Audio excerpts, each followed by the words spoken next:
The Do This podcast is part of the Win, Make, Give podcast network. On this episode of the Do This podcast, Chad Hyams hosts an insightful conversation with Tamara Lamore about leveraging open houses and understanding the significance of who in the real estate industry. Tamara shares her journey from solo agent to leading multiple expansion teams across different states. Discover how Tamara's approach has propelled her business, aided her team members' success, and shifted open houses to her second largest source of completed transactions. We hope you enjoy this episode of the Do This podcast, presented by Brivity.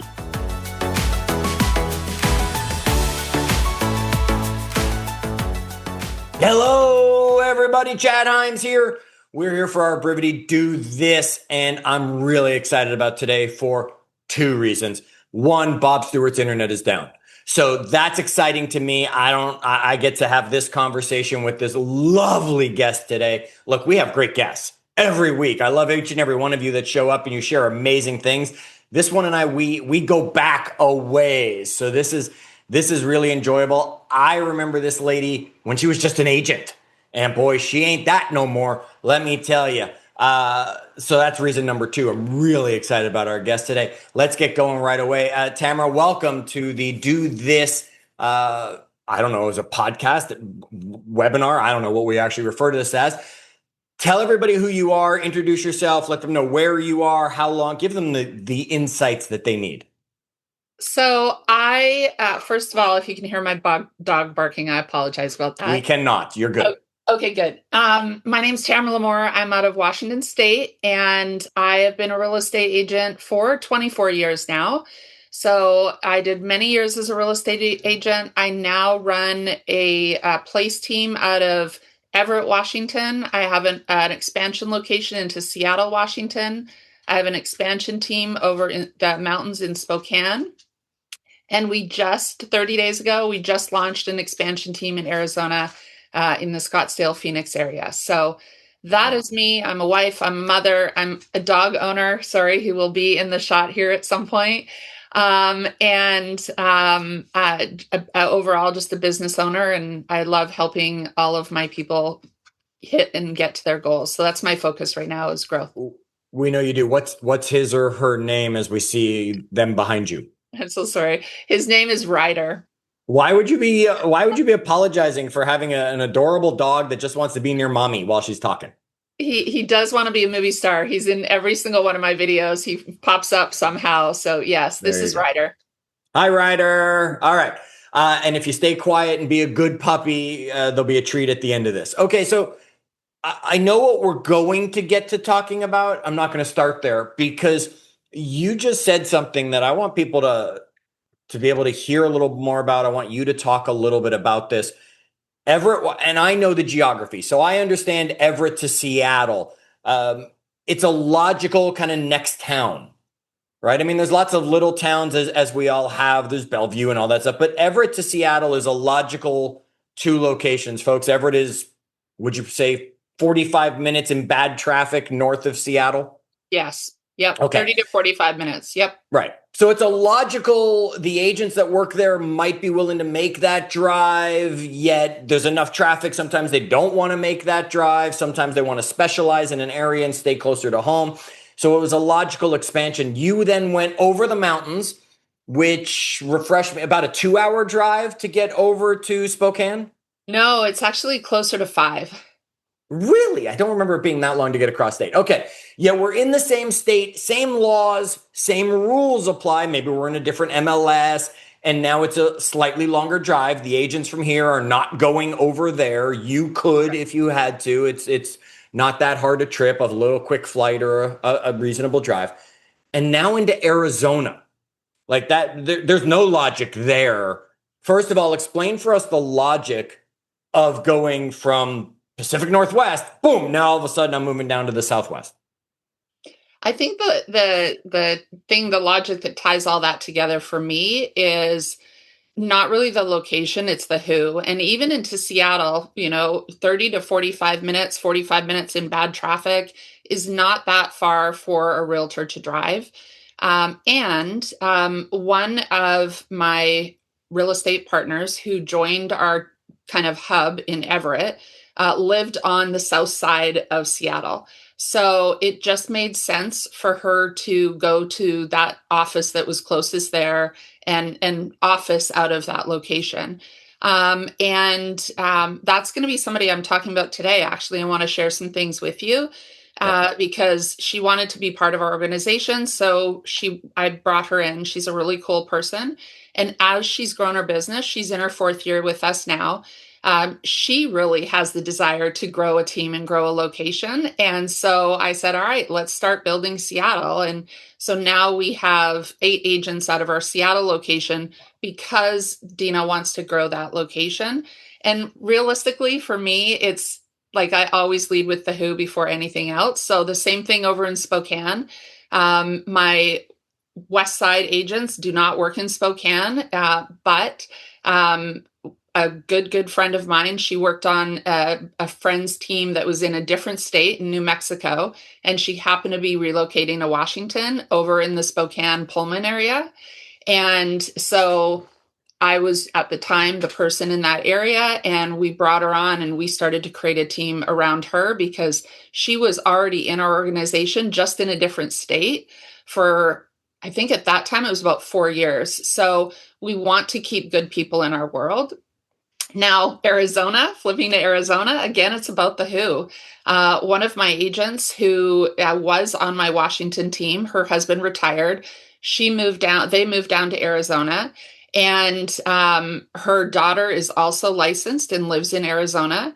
So again, she was just like, I love you. I want to be part of you. How do we do this in a different state? And we started a location there as well. So at the end of the day, Chad, it's about the who for me. Folks, take that. If you get nothing from the next month of these do this calls, it's who. Right? It's the who are you partnering with? Who are you following? Who are you bringing up? Who are you being connected to?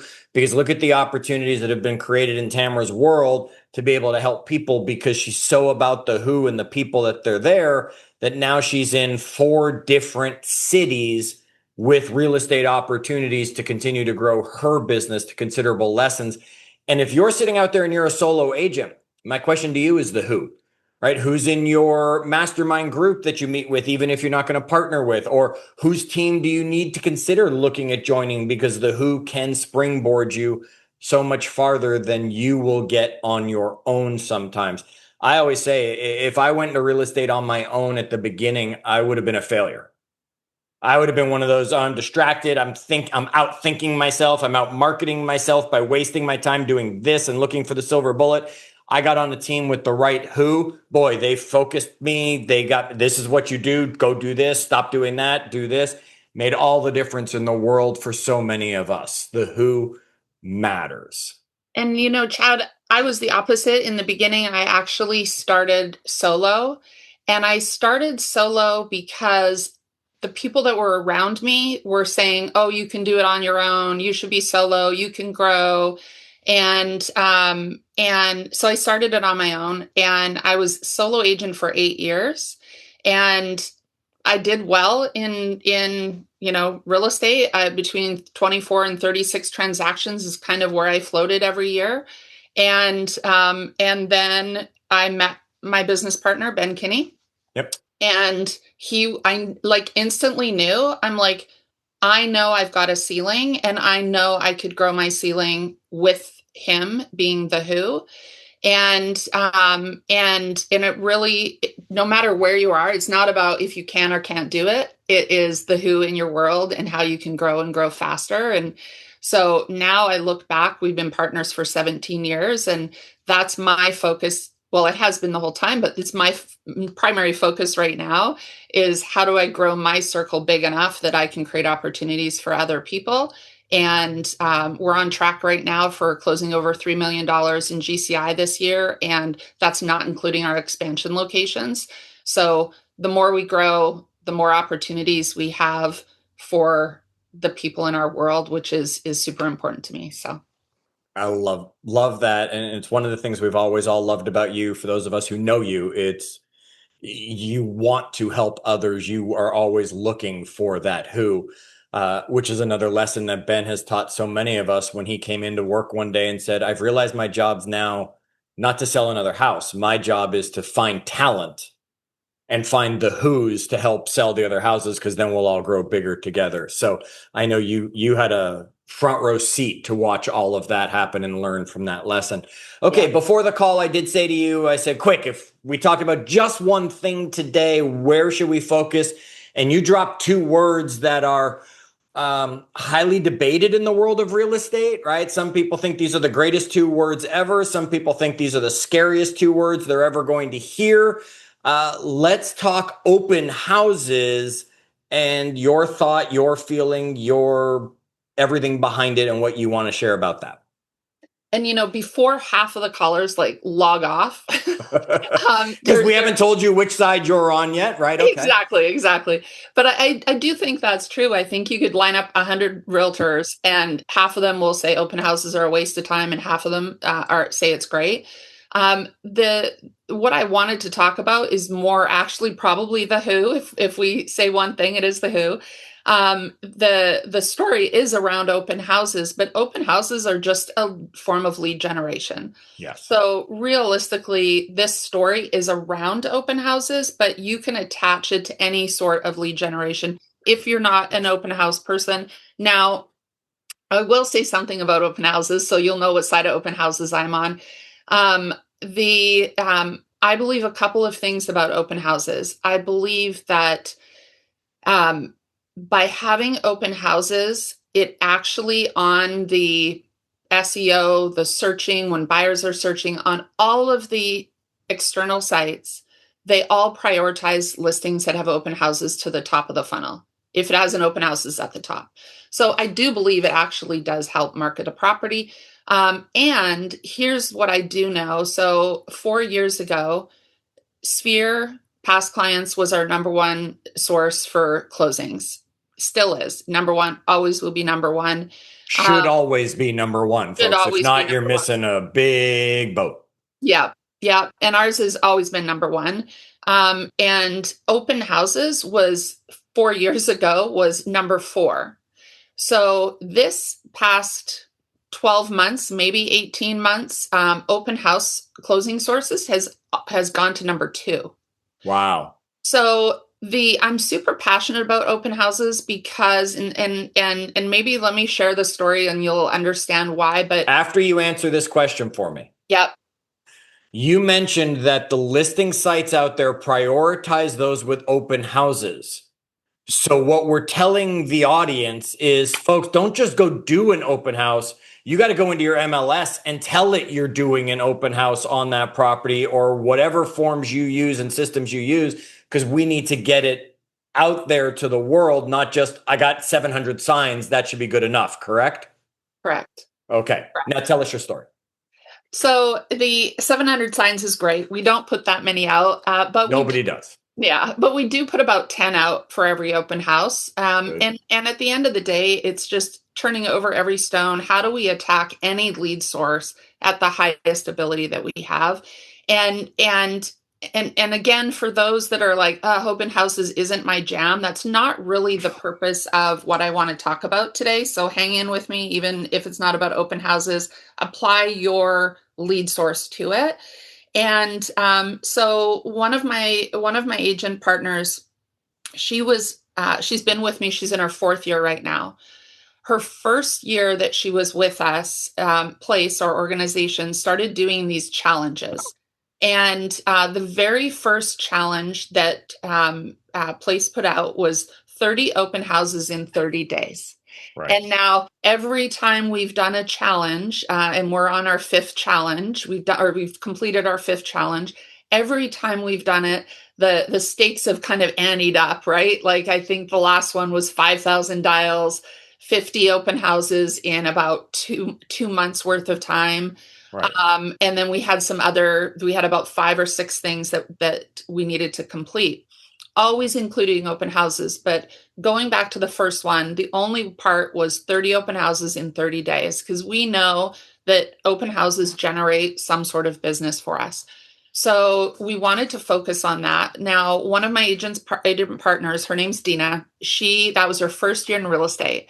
So she's like, that sounds like a great idea. And she jumped in and she did everything that she was supposed to do for open houses. She put out the 10 open house signs. She showed up. She talked to people. She always dresses really professionally.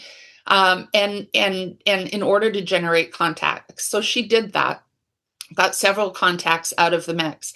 Now, one thing about Dina is she focused I always say, like, one of the detriments of success is having success, meaning she got success relatively quickly. She's very personable. People like her. She's able to connect. So she got into that like now business and had some success in it, but not the success that she wanted. The first year she did well again in real estate, but she wanted more success. And so she came into my office one day, and we have something called the sales funnel. So we use Brivity. And it was funny when I was talking with you, and oh yeah, right behind you. When I was talking with you and I was talking with David, he specifically said to me, you don't even need to talk about Brivity. You can talk about anything that you want. But I really do want to talk about these two things, because Please I truly believe that these two things not only changed Dina's trajectory of her business, which is the sales funnel and the day in the life, our system of follow-up. It changed her trajectory, but it also changed me as a leader, because it helped me as a leader simplify the conversation with her so we could focus on what exactly is the skill that you need to tweak and follow up. And so it just made it easier for me it makes it easier for me as a leader and a coach. And it also really changed her business. So I am super passionate about both those things. So I was just like, no, David, I need to talk about these two things because it's made such a big difference. So she came into my office and she was frustrated with her production. She closed over 160,000 in GCI. So a very good year for a first year real estate agent. And so we had a conversation, and she wasn't fully buying into the system. She was going off that natural talent, that natural connection with people, and closing the people that were saying, yes, I want to buy a house. But if they weren't ready to buy a house right now, or they weren't saying they were, she was kind of just not following up with them and leaving them and setting them aside. And so I said to her, why don't we do this? Will you give me 90 days of doing everything that the system is laid out to do, and just follow the system of how it's laid out to do? Every day, do a day in the life. It literally is, you just click it, it pulls it up. And I got that commitment from her because she really was all in, and it wasn't lack of effort, it was skill. And we could see that based on the sales funnel. The sales funnel tracks from when you make contact to an appointment. If you set the appointment, do they show up? When they show up, are you getting them signed? And so each step of that really is a different skill. And what I love as a leader is real estate's a lot. And a lot of the times when we're working with our agent partners, they will come in and be talking about a problem that they're focused on, but it's not actually the issue to be solved. So the sales funnel helps us figure out, what are we actually solving for? And so when I looked at her sales funnel, I could see that she was getting contacts, but wasn't setting the appointment. So we were able to dig into that. And that's where I found out, she's like, yeah, they weren't ready to buy right now, so I'm not worried about them. I'm focused on the ones that want to buy. So we did a search in the system, and she had 52 open house leads that she had met at the open house. Now, some of them said, I'm working with an agent. And a lot of the times that is a script. A lot of times they aren't working with an agent. They just know that will stop you trying to rattle them if they're not quite ready. And many of them didn't, but many of them just said things like, we're just looking, we're not ready, things like that. And so she had 52 that she hadn't followed up with. Now, I don't know the overall stats, but I can tell you her stats on those 52 because I said, first thing I want you to do is call every single one of those 52. Verify if they're working with an agent, and then let's move on from them and focus on and follow up with the ones that aren't. She got a hold of 17 of the 52, and all 17 that she had predetermined were not ready to buy a house, had purchased a house in the last 30 days. Right. And all 17 remembered her. Like if you like a cartoon can picture, like I could literally see that light bulb pop over her head. And she was like, oh my gosh, I'm missing so much business. And so from that day, she saw it and she was committed. And every single day she works on a day in the life, every single day. And for those who don't know what a day in the life is, it literally is just a predetermined off of past experience and past data of the order for which you should touch base with your leads and your clients. And so it just takes the guessing out of it. Who am I focused on today? It literally is click 1, click 2, click 3, and it auto flows through the system. And the dialer. It's really sleek. So she just started using that, and then we would meet and focus on our sales funnel and what are the key skills that we need to focus on. And now, when I first met with her and I sat down, she's told this story and I've told this story, so I know she's okay that I share it. But when I sat down with her, we were talking about the fact that she hadn't paid her mortgage in 3 months. We were talking about the fact that she's driving around a car that really she needed a new car, that she racked up about $30,000 in debt. And she was in a position that she wasn't happy with. And the moment she committed to those two things, the sales funnel and going over it with me and really identifying what are those skills she needed to focus on, and the day in the life and follow up, within 9 months, Chad, she was caught up on her mortgage. She bought a new car cash. She paid off the $30,000 in debt and had money saved. And we've been together 4 years now, not quite finished for her 4th year. She's in the middle of her 4th year. But from the end of her 1st year to, I would say, the beginning, probably about 3.5 years, she's gone from $160,000 in gross commission income to riding around in her beautiful new car that's all paid off to this year, she's on track to close over $500,000 in GCI. And I would say probably 85% of her business is from open houses. Now, it's because she's applying the systems and tools to the open houses. You could take those two things, a day in the life and your sales funnel, and apply it to any lead generation source that you do. But I've just watched it in real time, how it has completely changed her life and her leadership. And she's earned that opportunity to grow that expansion location with me. So that's why I just wanted to share those two things. I know they're Brivity specific, but I've literally watched somebody's life be changed by it. And I'm super passionate about it because as we started, it is the who, right? Well, if you're watching this, you're probably either a Brivity user or you're really considering Brivity. So we're not worried that we're talking about Brivity specific stuff. This isn't just some generic, I'm advertising this in the background for my own, good feelings. Let's take a look at some of the stuff you talked about there. You were talking about skill set. Mm-hmm. So you're seeing, because she's using the stuff and she's putting information in, and that's lesson 1, folks. If you don't actually fill in your CRM, whatever CRM you're doing, and you don't update it with the notes and the follow-up, it can't help you, right? It's just a big fancy phone book in that case, and it can't do anything for you. Yeah. You were able to determine she had no problem meeting people because she was getting a lot of names and phone numbers and stuff. Yet you were able to determine she wasn't setting appointments, which means she needed the script to learn to make that connection. There probably then she started making appointments, yet maybe she wasn't closing. You were able to identify that she was going on appointments, but not getting the closings that you were able to. That's what you're talking about, that it helps you figure out where your challenge is in your set of skills. Correct. Okay. Yep. So folks, if you want to know where you're weak, Trust the system that's tracking it for you and saying, oh, you're amazing at lead generation. Look at all these names and numbers. You're just not getting any appointments. Or, wow, look how many appointments you get. You're doing a crappy job of actually closing. The system is just going to be pure data and share that with you.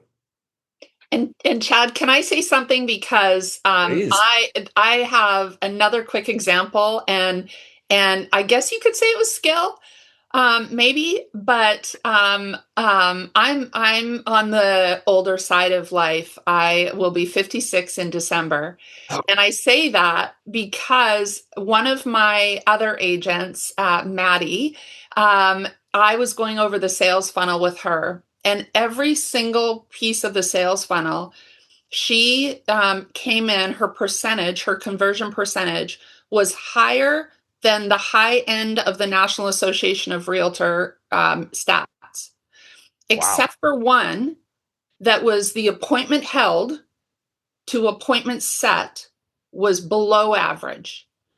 So I looked at that and I was... So she was meeting people, she was setting appointments. Yes. They were no showing her. That's where her big gap ended up being, you were able to identify. Even worse than that, they were showing up and she wasn't getting it signed. So At first, as a leader, I was focused on what are the skills that is happening. And I was thinking, of course, script, conversion, things like that. But it gave me the tools to keep asking her the questions. And she is now, the reason why I say I'm on the older side, she is not. She's on the younger side. I think she's a zillennial, if I got that right. And she was meeting with people and having conversations that they were saying, Maddie, we love you. Yes, we want to work with you. And then they weren't signing the agreements. And so as I started going through that with her to figure out where is the scripting, we got to back and forth on the scripting, and we got to the very end. And all of a sudden, the light bulb went over me because she said, no, Tamara, they're literally like they all say, I love you. I want to work with you. And then I get home, I get to the office, I send them the agreement to sign. And I said, hold on a second. Why are you not having them sign it in person? Thank you. Right. That was obvious to me. It's our generation. Absolutely. Why are you going home and sending it to them? Okay. Yes. But her response to me, and this is why I wanted to use it as an example, is her response to me was, oh, I thought we had to send everything electronically. I didn't know we can wet sign things. Now, Maddie is very smart. And like I said, her numbers are through the roof, but she's a zillennial. So she's just like, I'm following the system. And I thought that we had to electronically sign it. I didn't know we did this wet sign thing. So we had a good laugh about it. And every single appointment that she's been on since, she's had them signed because she slides it across the table. So I think sometimes I wanted to share that because yes, sometimes it is skill. Where are we falling down? What do we need a master to increase? But also because the sales funnel can break it down and magnify it, it gives me, the operator, her partner, to be able to dig deep in that one section that I, again, was focused on skill, but realistically, it wasn't skill. It was an age generation thing of like, and it is skill. Okay, here's the wet signing skill. But anyways, I just thought that was a funny story. Ever since, she's had every single one sign. There you go. And folks, you don't actually have to print. You could just turn your laptop, sign here, right? Or send it to them right there while you're sitting across the table from them. For all of you guys. As we're getting out of here, I got a quick question that comes in and says, is there a way to market open houses to get more people to come tour them? So you talked about open houses. You guys have success with open houses. You said 10 signs. That's one thing I heard. So lots of signs. You also said we got to make sure we're updating the MLS, the websites that are out there so that it puts it out into the world of internet. What are some of the other quick 30-second just brain dump things you guys do that get people to your open houses? Well, number one, if it's our listing, we price it right. If it's priced right, people are going to show up. Number two, we have multiple open houses. Don't just have an open house on Saturday, because a lot of people will drive by it on Saturday and then Sunday they'll be coming home from church or wherever, work out, and then they'll want to stop and you're not there. So have it multiple times. We even have them during the week. And if you're doing open houses if you don't have a listing and you're using somebody else's listing, make sure it's one that's priced right. But then also one thing, Chad, that we focus on is the price bracket. So for example, if you're not getting people to your open houses, I would look in the MLS from, I don't know your price point, but from 1,000 to 900 and see how many pended in the last 30 days. 900 to 800, 800 to 700, 700 to 600. And you will see that line and that jump from one price bracket to the other, wherever your price bracket is. If it's 450,000 to 350 to 250, you will see a price jump, 50 to 75,000 price breaks of all of a sudden going from 8 pending in the last 30 days to 48 pending in the last 30. Go to where the buyers go. That's what I would focus. Brilliant thing to say. They always think, oh, this house is gorgeous. Great. Yeah, it's $1 million house. The average sales price is 400,000, which means you're not going to get a lot of people that are serious that are coming through it. They're going to waste your time if they show up. Brilliant to do your homework and know which price point is the one that's getting the most pendings and do open houses in that range, because that's the people that are out there. Tamara, you blew it away today. I'm glad Bob didn't get in our way and slow you down and anything like that. Puppy deserves a treat for being great. And so do you. Thanks for joining us today, Tamara. Folks, next week, we'll be back with someone teaching us something that we should be doing. So do this. See you then.